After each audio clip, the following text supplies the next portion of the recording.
오늘 이 아침에 하나님께서 저와 여러분에게 주시는 말씀은 에스라 8장 1절에서 36절 말씀으로 에스라처럼 준비하여 쓰임받자 7-4강 네 번째 시간 함께 은혜 나누기를 원합니다.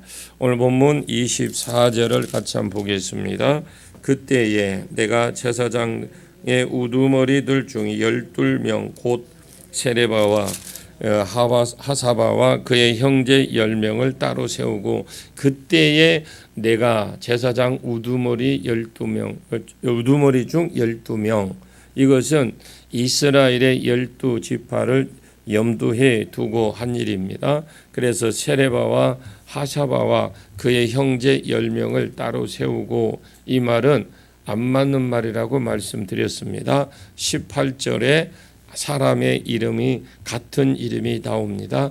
그리고 18절에 세레바와 19절에 하사바가 나오는데 그런데 이 세레바와 하사바가 레위인지 제사장이 아닙니다. 고아 자손에서 모세와 아론이 나왔기 때문에 최소한 제사장이 되려고 한다면 고아 자손이어야 된다. 대제사장이나 제사장이 되려면 고아 자손이 되어야 된다 그 말입니다. 무랄이나 게르손인은 아무리 출세를 해도 레위인밖에 될 수 없습니다. 그러니까 무랄이의 아들 중에서 두 아들 무시와 말리라고 했는데 이 세레바와 하사바는 말리의 아들이고 이 사람들은 레위 자손들입니다. 지금 레위인이 없어서 레위인을 찾아다니는 겁니다.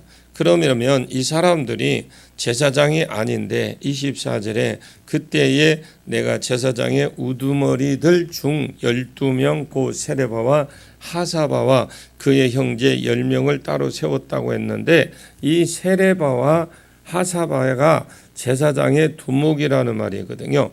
그러니까 말이 안 맞는 소리입니다. 이것을 이해를 하려고 하면 여기 있죠. 곧이라는 이 단어를 빼버리고 콤마를 찍어 놓으면 되겠죠. 그때에 내가 제사장의 우두머리 12 중에 세우고 세레바와 하사바와 그 10명을 따로 세우고 그래. 이 제사장 12명을 세우고 레위인 12명을 세웠다라는 말입니다. 12명은 이스라엘의 12지파를 다시 회복하는 것을 늘 기념하고 바라보기 때문에 그렇게 하는 것이다. 그래서 이 곧이라는 말이 없어야 됩니다. 그래서 뒤에 25절에서 28절까지 보면 그들에게 왕과 모사들과 방백들과 또 그곳에 있는 이스라엘의 무리가 우리 하나님의 성전을 위하여 드린 은과 금과 그릇들을 달아서 주었더니 이 아닥사스다가 드린 은금이 있는데 이 은금 이것들을 전부 다 무게를 달아보니까 26절에 보니까 은은 650달란트요. 이것은 은 덩어리고 은 그릇이 100달란트요. 이 금이 100달란트며 금잔이 20개고 그리고 금처럼 빛나는 놋그릇이 아주 보배로운 것이라고 했습니다. 놋이 많이 있었겠지만 2개라 그랬어요. 이런 것들을 저희들에게 주어서 28절인데 여호와께 드린 예물이니까 너희가 거룩하니까 너희가 거룩한 예물을 보관하라 이 말입니다. 이 거룩하다 말은 깨끗하다는 말이고 구별되었다라는 말입니다. 이 예물은 하나님께 드리기로 구별되었고 구별된 너희가 보관하라는 건데 여기에 보면 레위인에게 내가 구별된 사람이니까 이 사람들에게 그 그릇을 맡기고 너희는 예루살렘에 도착할 때까지 잘 지키는 사명을 주었습니다. 그리고 29절 끝에 보시면 이 그릇을 달기까지 삼가 지키라. 달아보고 성전에 바치는 날까지 지키라. 그래서 이것들을 지키는 사명으로 레위인들을 세웠던 겁니다. 그리고 31절부터 마지막 절까지는 기도한 것에 대한 응답이 나오죠. 31절을 보겠습니다. 31절이요, 시작. 첫째 달 12일에 우리가 아하와 강 떠나 예루살렘으로 갈 때 우리 하나님 손이 우리를 도우사 대적과 길에 매복한 자의 손에서 건지시니라. 자, 여기에 이에라는 말이 있죠. 그들이 예루살렘에 이르러 3일 동안 원래 1월 1일에 아하와 강에 모였습니다. 금식하는 날 빼고 레위인 사람을 끌어모으는 날이 빼고 벌써 12일이 지나버렸어요. 그래서 12일에 아하와 강을 떠나서 예루살렘으로 갈새 우리 하나님의 손이 우리를 도우사 대적과 길에 매복한 자의 손에서 건지시니라. 사명을 감당하려고 결심을 하니까 하나님의 손이 역사를 해 줍니다. 기도하니까 하나님의 손이 역사해 줍니다. 말씀과 기도의 사람이 빠져 있으면 하나님의 손이 역사를 합니다. 자, 32절에서 35절까지 말씀은 이에 그들이 예루살렘에 이르러 3일 동안 아무것도 안 하고 쉬었습니다. 1600km를 4개월 만에 걸어왔기 때문에 아무것도 안 하고 쉬었어요. 그리고 4일째 가져왔던 은과 금을 달아서 하나님께 드리고, 그리고 그 개수가 책에 기록이 되어 있어요. 사로잡혔던 자의 손, 그 자손 곧 이방에서 돌아온 자들이 이스라엘 하나님께 번제를 드리는데 수송아지가 10마리, 순양이 96마리, 어린 양이 77마리, 순염소가 12마리라 그랬어요. 이 사람들이 번제를 이 사람들이 태어나서 처음으로 아마 드린 것 같아요. 거기에 제단이 없었겠지요. 물론 레위인들도 물론 제사 드리는 법은 자기들이 성전에 가서 가르쳤기 때문에 알았겠지만 이 사람들이 처음으로 하나님 앞에 제사를 드린 겁니다. 그리고 벌써 먼저 온 제사장 레위인들은 타락해 있었습니다. 갈등 끝에 이제 돌아와서 처음으로 제사를 드리고 나중에는 또 하나님 나라 중심이 되어서 이 사람들이 쓰이더라, 이 말씀이거든요. 나중에 된 자가 먼저 되고 먼저 된 자가 나중이 되는 겁니다. 마태복음 20장에 포도원 주인이 일꾼들을 포도원에 부르는 내용이 나오죠. 이 이야기를 하면서 맨 끝에 보면 오후 5시에 온 사람부터 시작해서 임금이 주었는데 오후 5시에 온 사람들이 한 데나리온을 받은 겁니다. 한 데나리온은 하루 일한 품삯입니다. 그러면 이 데나리온은 상급이라고 보면 안 되고 이것은 구원으로 보셔야 돼요. 뒤에 온 사람부터 싹을 주는데 이 사람들에 대한 한 데나리온을 주는 겁니다. 그래서 먼저 온 사람 아침 6시 오고 9시 온 사람들은 자기들은 더 받을 줄 알았는데 1시간 일한 사람이 한 데나리온을 받으니까 우리는 한 5데나리온쯤 받겠다, 이렇게 생각을 했던 겁니다. 그런데 주인이 하루에 한 데나리온씩 품꾼들과 약속을 해서 포도원에 들여보냈습니다. 자기가 한 데나리온을 주니까 화가 나서 주인에게 따졌습니다. 왜 아침부터 들어와서 농땡이 안 치고 열심히 일하고 수고한 우리에게는 한 데나리온을 주고 1시간 와서 일한 사람의 그런 사람에게도 한 데나리온을 줍니까? 기분 나빠서 주인이 주일 못하겠네, 이렇게 하면서 따지니까 주인이 말한 것이 내 것 가지고 내 마음대로 할 것이 아니냐, 내가 왜 그렇게 하느냐, 그것이 한 가지 대답이고, 내가 너에게 한 데나리온을 약속하지 않았느냐, 내가 약속한 것보다 적게 주더냐, 약속한 것은 받았다라는 겁니다. 그러면 한 데나리온을 약속한 이 한 데나리온을 주었고 내 것 가지고 내 마음대로 했는데 무엇이 잘못이 되었느냐 이렇게 생각을 하니까 잘못된 것이 없는 겁니다. 기분만 나쁜 겁니다.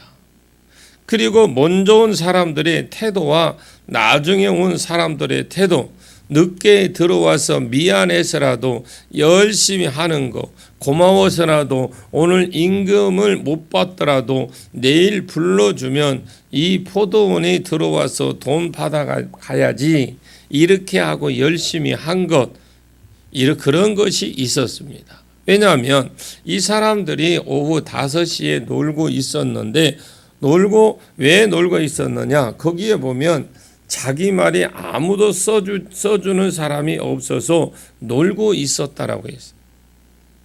그래서 처자식이 인력시장에 가기가 인력시장에서 처자식 때문에 먹여 살려야 되는데 가기가 오기를 자기가 일을 해서 돈 벌어오기를 기다리고 있는데 그 답답함에 집에도 못 가고 그래서 오후 5시까지 거기서 있었다라는 거 아닙니까?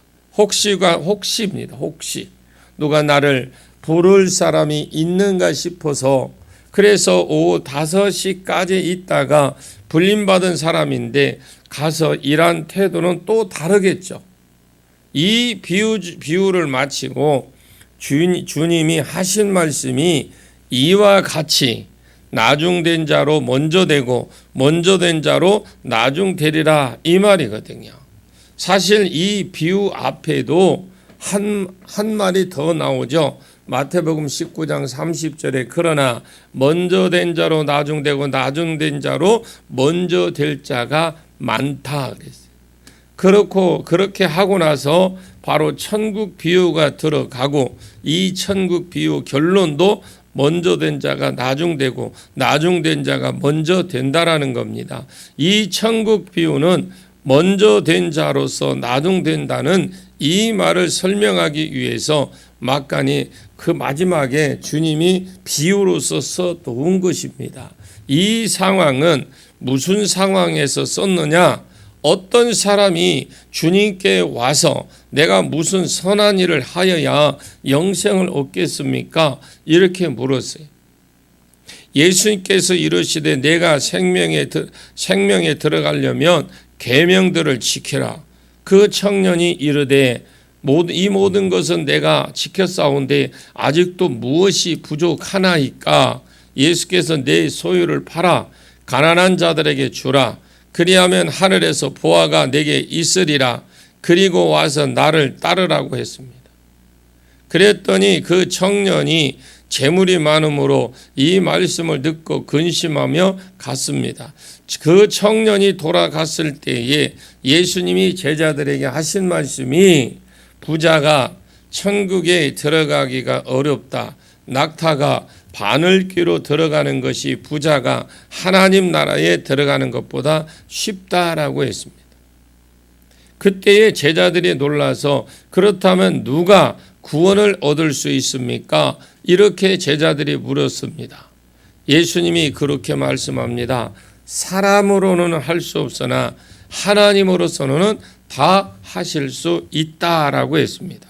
그 말을 하니까 베드로가 유치한 자랑만 질문반 그냥 자랑 반 질문 반 그렇게 합니다. 아주 유치한 질문이에요. 그 자랑 반 질문 반이 뭐냐?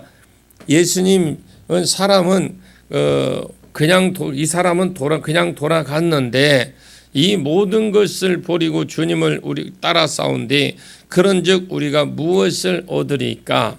이렇게 말을 하니까 주님이 이 유치한 질문의 대답이 아주 즐겁게 대답을 해줍니다. 부자 청년의 질문에도 대답하였으니까 베드로의 질문도 대답을 해줍니다.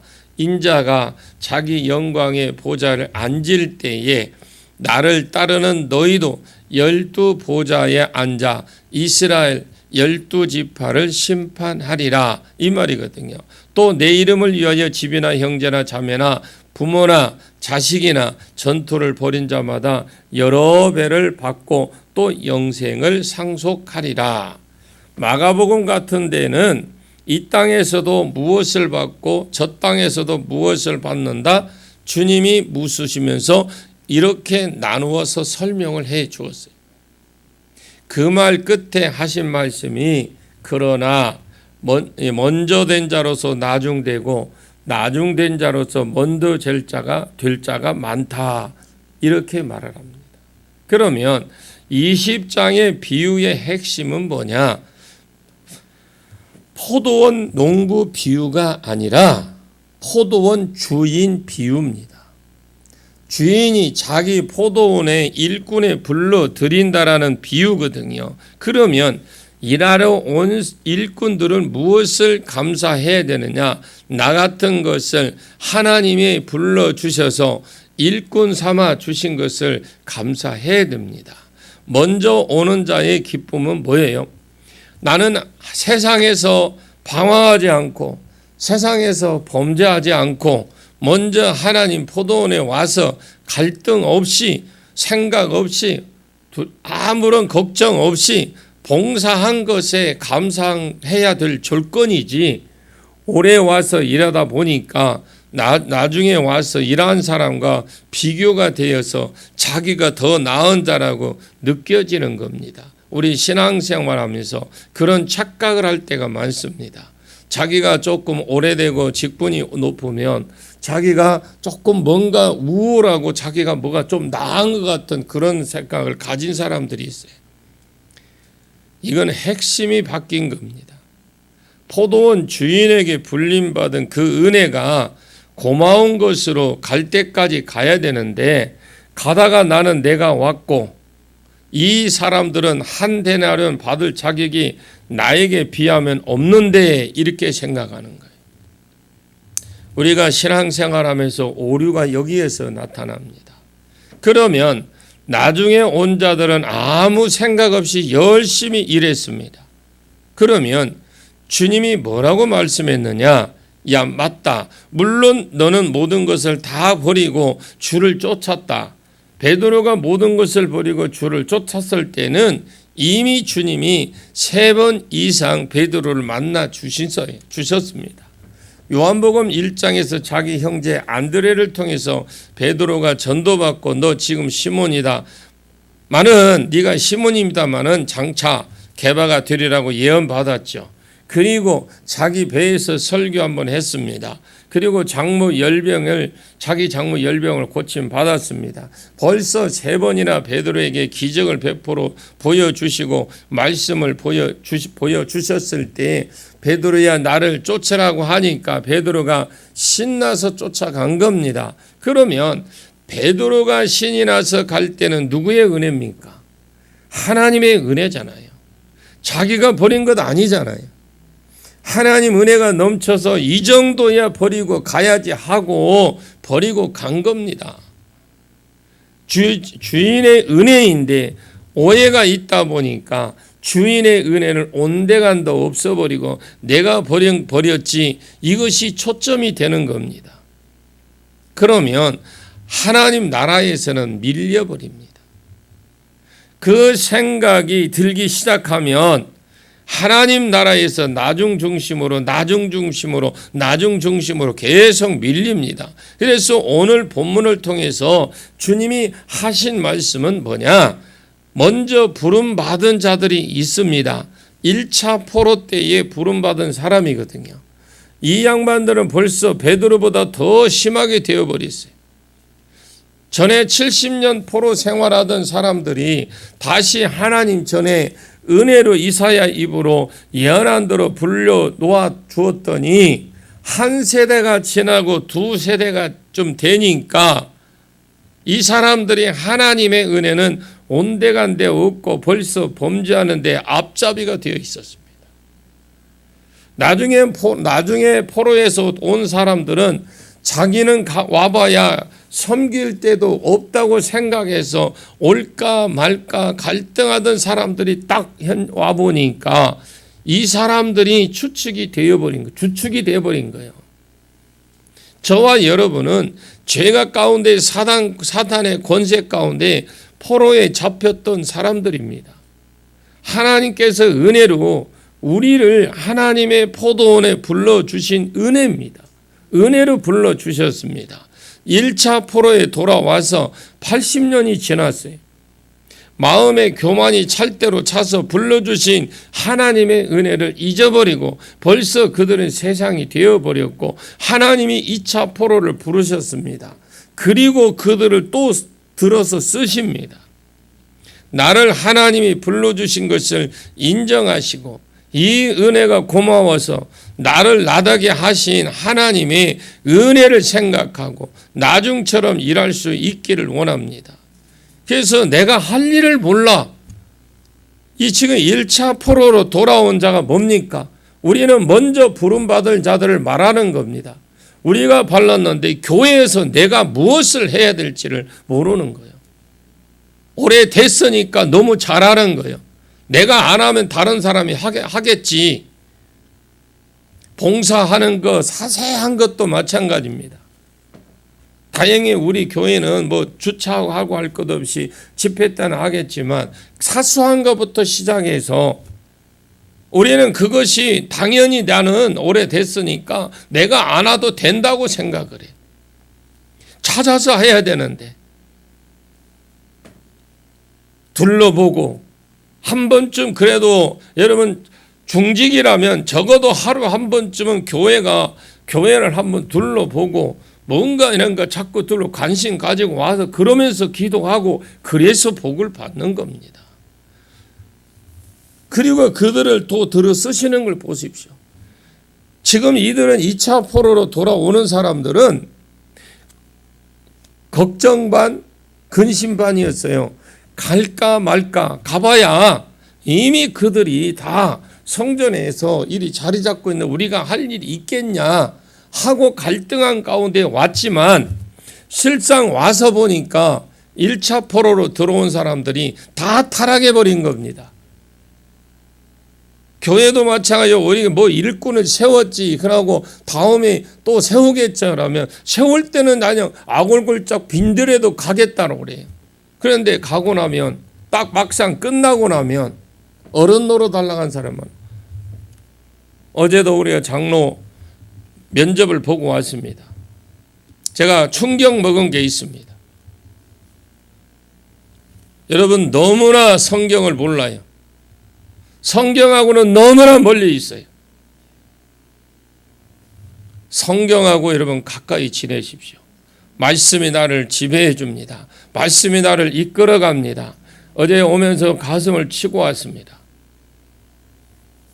오래된 교회, 오래된 1차 포로에 돌아온 자들, 그들이 어떻게 변했습니까? 완전히 세상 사람들이 되어버리고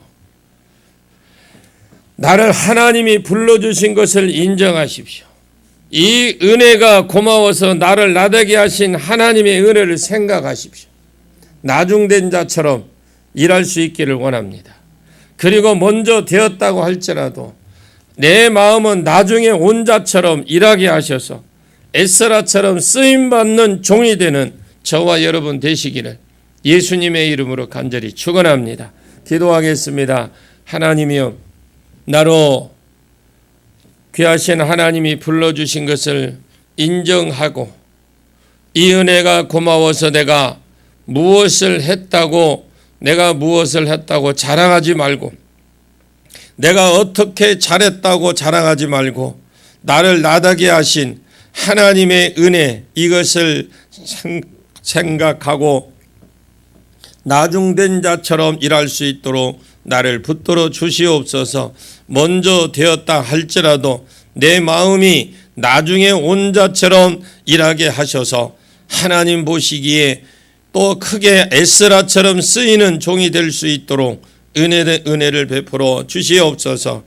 구원은 가족 단위라고 말씀하신 주님, 나는 구원받았으나 아직 내 혈육이 세상에 남아 있습니다.